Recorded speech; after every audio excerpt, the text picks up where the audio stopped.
Okay.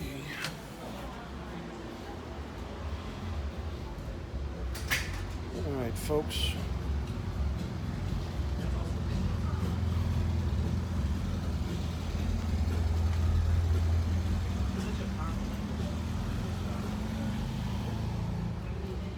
Try to get a little privacy around here so I can do my instant movie review. There's too many people.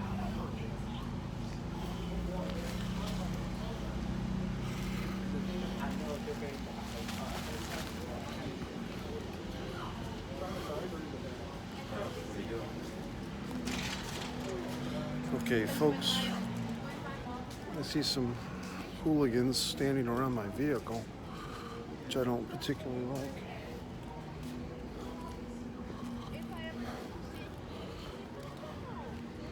I just see some young scumbags standing in my general vicinity of my car.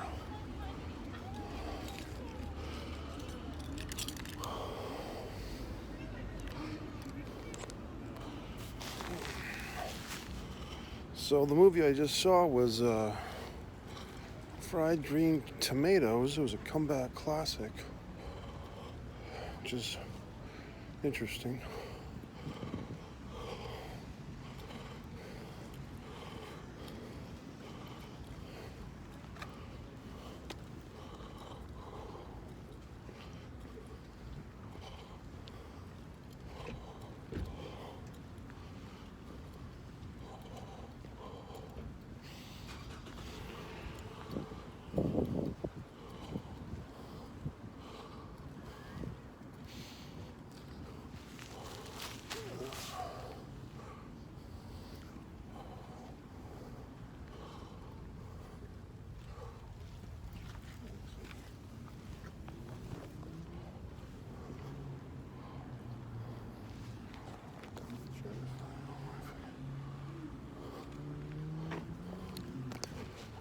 I'm trying to remember where my car is parked. Here it is. Luckily, these young hooligans were not leaning up against my vehicle, just one of their own vehicles or perhaps some other innocent bystander. A lot of, I don't know, I kind of miss the days of COVID, to be honest with you, because the return of people in public, I don't think I like it. I kind of miss the days of less people. So maybe we need another wave to scare some fuckers home. Anyway, Fried Green Tomatoes. What a lead-in. Fucking crump. I don't know what to say. The movie is from 1991. I was the only one in the theater. It was a whatever the fuck. Special events, Fathom special events. Nobody seemed to give a fuck except for me. I'd never seen this film. And for some reason the other day I was just thinking about things and somehow, what's her name? Kathy Bates came to mind. I think because I've been watching her in The Office. I've been watching a lot of The Office lately. A friend of mine says that that's the most Caucasian thing I've ever said. I've been watching a lot of The Office lately. But for those that do watch The Office, Kathy Bates is a part of that show. Put a little light on the situation. And so, for some reason, I've been thinking about Kathy Bates. Her career first, to me, I think it took off with that Misery movie. If that's what it's called, where she takes the hammer and fucks the guy's legs up. And then I think this Fried Green Tomatoes routine was like the next big thing for her. And I never saw Fried Green Tomatoes, and so I wanted to see it, but I was kind of like, what? I thought the movie was just about like a woman taking care of like a little old lady, and that they would make fried green tomatoes and talk about stuff. I didn't realize it was like one of those time break movies where one group, spoilers I fucking guess, where one group of characters is talking about another group of characters in a previous time, and they're talking about, this is where the action gets good. I saw this in the trailer to confirm that I wanted to spend my time, 2 hours and 20 minutes seeing this movie, The previous time is played by, the actresses are Mary Louise Parker and Mary Stuart Masterson. And talk about your fucking 1990s gorgeous women's of acting. Holy fuck. I mean, those two women were just smoke show 1 and 2. I gotta say that, you know, Mary Stuart Masterson is kind of like this forgotten gem. I mean, she did movies. What was the movie she did with the fucking guy, Eric Stoltz? Some Kind of Wonderful. She was always playing the tomboy, but she was always smoking fucking hot. My God. And almost like she was born a generation too soon. We could use a Mary Stuart Masterson these days. Where the hell is she? So I don't know. She's got to be 55 or something now, 60, but she's smoking hot woman. Holy fuck. And then, queen of the all-time beauties. Unbelievable. Mary Louise Parker. What a doll. Just a smoking hot woman. And in this fucking movie, there's sexual tension between these two. Saturday Night Live did a spoof on, you know, movies with lesbians, like time period movies with lesbians. And Saturday Night Live, I give them credit, they really nailed it. There was another movie I reviewed 3 or 4 months ago here on Subscribe to Mike Messier YouTube channel. It was some lesbian drama, you know, Unquenched Lesbian Thirst. That would be the name of my lesbian movie.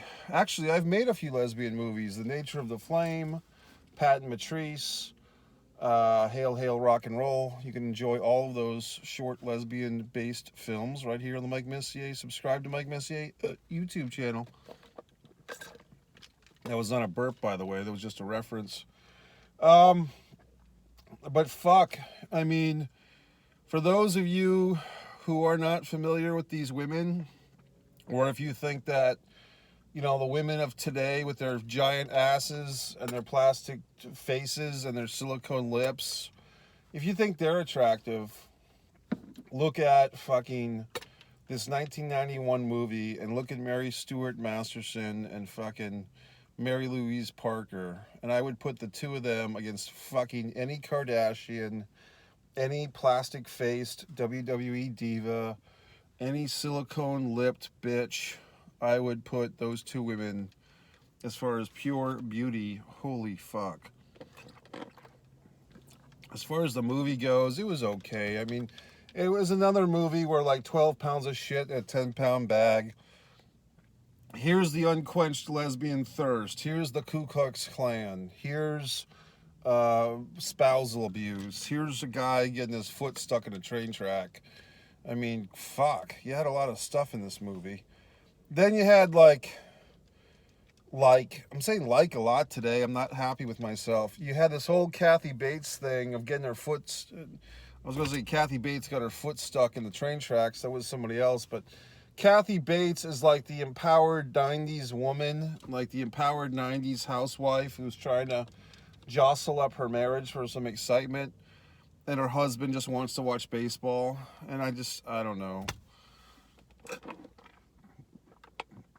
The frame of this movie being the Kathy Bates storyline, I will just say it, it was not to my liking. I don't think we needed the frame of the movie. Like the modern day frame, I thought slowed this movie down. The Jessica Tandy thing, and I know everybody was finger banging themselves about Jessica Tandy at the time. She had done Driving Miss Daisy and Cocoon, and oh my God, Jessica Tandy, what a national treasure. And Kathy Bates, and you know, just, but to me, the movie lit up when you saw the cheekbones of Mary Stuart Masterson, the doe-eyed facial expressions, the eyes of Mary Louise Parker. Two Marys playing opposite each other. Two Marys with 3 first names. Mary Louise Parker and fucking Mary Stuart Masterson. I guess those aren't first names, but God damn it. I mean, those, if you could just edit out the scenes of those two away from all the other crap in the movie. I mean, that might be a better movie. Those just two women are smoking hot. So at the end of this fucking thing, I got to the theater 7 minutes late. Then I had to facilitate. So I got in there at 7:07. It started at 7. I guess I missed some bullshit. They don't, for these Fathom special events, they take it very seriously. They don't show previews. You know, previews are not part of this experience. You have to be there on time. But they do have a little guy in a suit. I think his name is Ben Maskowitz or some such thing. And he tells you a little anecdote. So at the end of this fucking thing, he reappears. I missed him the first go round. Then he talks a little bit.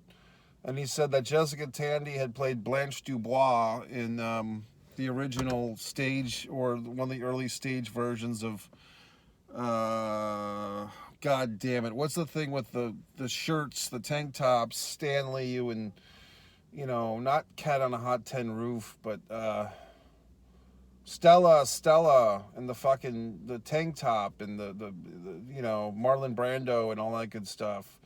Streetcar Named Desire. That Jessica Tandy was the lead in the Streetcar Named Desire in the 30s.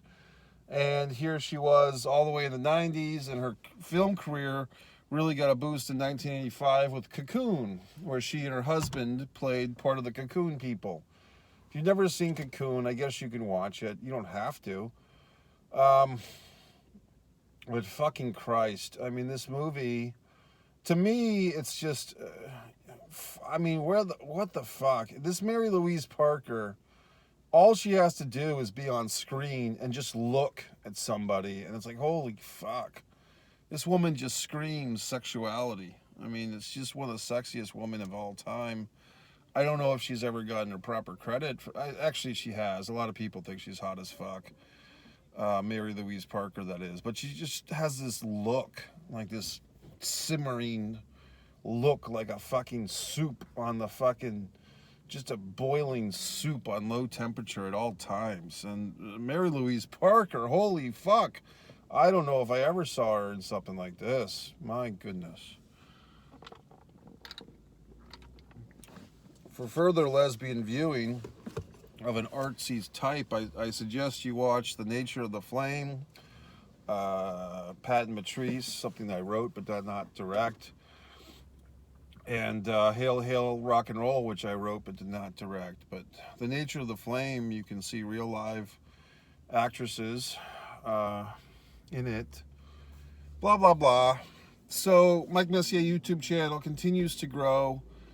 More and more people are catching on. As I always say, folks, not everything I do is going to be for everybody. A lot of these fucking YouTube channels try to play to the middle, or they just give you the same shit. I give you a variety of things, and you can pick and choose, like a Chinese restaurant, or shall I say an Asian American restaurant. You can pick and choose your favorites. I've had some requests. Look, folks, people have been making requests for videos, and I try to honor them. Not everything you request I know anything fucking about, to be honest with you. A good chum of mine, a good person, has been requesting these PlayStation 5 videos. I have no fucking idea, to be honest with you. I haven't played video games a lot in several years, so you might have to look elsewhere for that commentary, because I just don't know what the fuck to say. It's no offense, I just don't know. But there was a wrestling request, which I'm going to honor. I'm doing my research, okay? Others have been requesting Dark Side of the Ring responses and so forth. Carl is chomping at the bit to get back in here and do a video. We'll do that, Carl. Hold on. CG up in Maine or New York has been making his opinions known. Got a lot of people jumping in the bandwagon. They've seen some AEW clips. Hey, folks, don't leave me if the AEW clips get taken down by powers that be. Look, I put them up, but I can't control the world. You know what I mean? So hopefully they'll stay up for a long time. But, you know, I'm just a passenger on this ship like you. You know what I mean? And that's about fucking it. I mean, I did the shoelace video today. I had a fairly good day. I walked the dog, I did things, you know, I'm still trying to read a book. Not that I don't know how to fucking read, I obviously do, I'm well educated, it's just my concentration is just like a sliced salad these days from all these YouTube videos and Prime videos, and holy fucks, I just can't concentrate like I used to and read a book. So I'm going to have to make a concentrated effort to read the book and then start writing my screenplay again. But folks, there's so many goddamn videos. Mike's Instant Movie Reviews, A Word I Hate. That's a very fun playlist here. Mike Messier's Life Lessons. All these wonderful things. World Tour, the Chicago, whatever the fuck's not Chicago, the Georgia Guidestones. Mike's Original Films, for Christ's sake. I mean, free entertainment. I don't know. Just so many